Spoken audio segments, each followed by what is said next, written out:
बहन जी, जो आज मोदी जी का पुतला फूका गया किसान मोर्चा के द्वारा, तो ये जो पुतले फूक रहे हैं, वे हड़तालें कर रहे हैं, वे रास्ता रोक रहे हैं, तो वे ये कब तक चलेगा? ऐसे क्यों हो रहे हैं संसार में?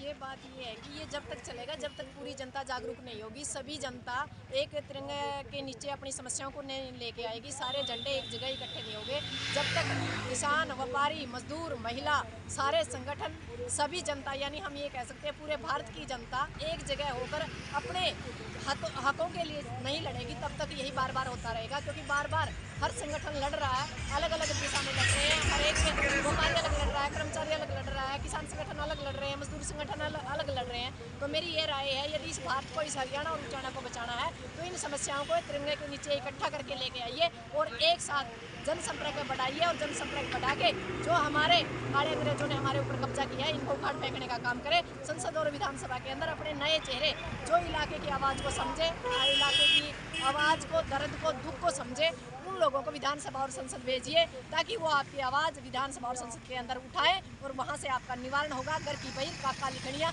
जब तक इसका कोई समाधान नहीं होगा, जब तक अच्छे लोग राजनीति के अंदर कब्जा नहीं करेंगे, तब तक बुरे लोग ऐसे ही अच्छे लोगों के ऊपर शासन करते रहेंगे।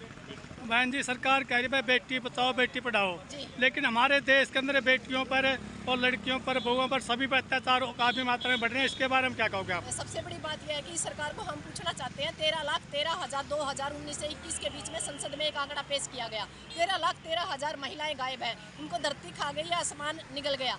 इस सरकार से हम पूछना चाहते हैं, महिलाओं के ऊपर आप काम क्या कर रहे हो? बेटी बचाओ बेटी पढ़ाओ एक नारा देने से कुछ नहीं होता। धरातल पर बेटी बचाओ बेटी पढ़ाओ का बिल्कुल विपरीत जो काम है वो हो रहा है। बेटियों का शोषण हो रहा है, हर पल रिपोर्ट आप देख रहे हैं कि रेप हो रहा है। छोटी छोटी बेटियां, आपने पता होगा कि पानीपत में आज से 4-5 दिन पहले 4 साल की बेटी के साथ रेप किया गया, जबकि कुछ लोग कहते हैं कि ये कपड़े अच्छे नहीं पहनती, आधे कपड़े डालती है, इस वजह से रेप होते हैं। 4 साल की बेटियां कहाँ के कपड़े डालती है? मैं इस समाज से पूछना चाहती हूँ, आखिर आप लोग कब तक इस आग को, जब तक आपके घर तक नहीं पहुँचेगी तब तक नहीं बोलोगे क्या? मैं ये चाहती हूँ कि आप लोग जागरूक होइए और ये जो सरकार सिर्फ एक ढकोसलों की सरकार है, जो सिर्फ एक सड़क के ऊपर जो इनका वो कहते हैं कि प्रचार है, उस प्रचार को बंद कीजिए और धरातल पर वाकई में अच्छे लोगों को आगे आने का मौका दीजिए। सबसे बड़ी बात यह है कि सरकार कहती कुछ और करती कुछ है, कथनी और करने में बिल्कुल भी इनका दिन रात का अंतर है।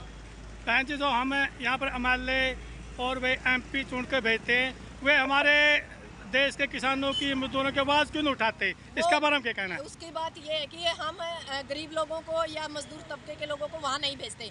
हम जो परमानेंट सत्ताधारी पार्टी है उन्हीं के वर्करों को या उन्हीं चेहरों को बार बार रिपीट करते हैं, कभी वो किसी पार्टी में कभी किसी पार्टी में। यदि हमें सत्ता परिवर्तन नहीं, व्यवस्था परिवर्तन करनी पड़ेगी, नए चेहरों को लेके जाना पड़ेगा जो लगातार पार्टियों से कई सालों से जीतकर संसद और विधानसभा पर कब्जा कर रहे हैं। उन लोगों को वहाँ से उखाड़ फेंकना पड़ेगा, तभी सत्ता परिवर्तन की व्यवस्था परिवर्तन होगी। इन लोगों से बात करनी होगी जब ये गाँव की तरफ आएंगे कि आप, जब हम आवाज़ उठाने के लिए दिल्ली और चंडीगढ़ जाते हैं तो हमें घुसने नहीं दिया जाता, इनको गांव के अंदर मत घुसने दीजिए। और जब भी ये आए पूछिए, आप हमारे बच्चों के लिए आपने क्या किया, हमारी शिक्षा के लिए आपने क्या किया, हमारे गांव के लिए आपने क्या किया, इस देश के विकास के लिए क्या किया। महिलाओं के जब मणिपुर में अत्याचार हो रहा था तो आपके क्या बयान थे? जब 3 काले कानून आए तब आपके क्या बयान थे?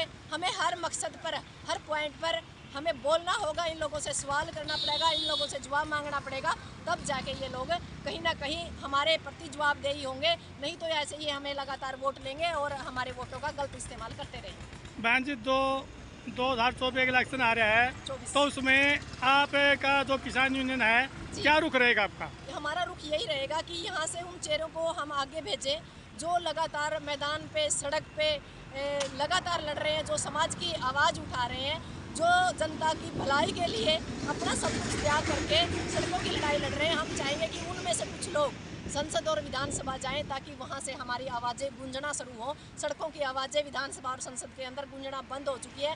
संसद और विधानसभा फिलहाल बहरी हुई पेटी है, तो उसके अंदर धमाके करने के लिए हमारे यहाँ से क्रांतिकारी लोगों को संसद और विधानसभा हमें भेजना पड़ेगा ताकि वहाँ से हमारी आवाज़ें हों, वहाँ की कलम के अंदर इतनी शाही हो जो हमारे लिए कुछ लिखे, हमारे लिए कानून बने और हमारे किसान, मजदूर और महिलाओं के लिए दोबारा से भगत सिंह के सपनों का जो भारत है वो बन पाए।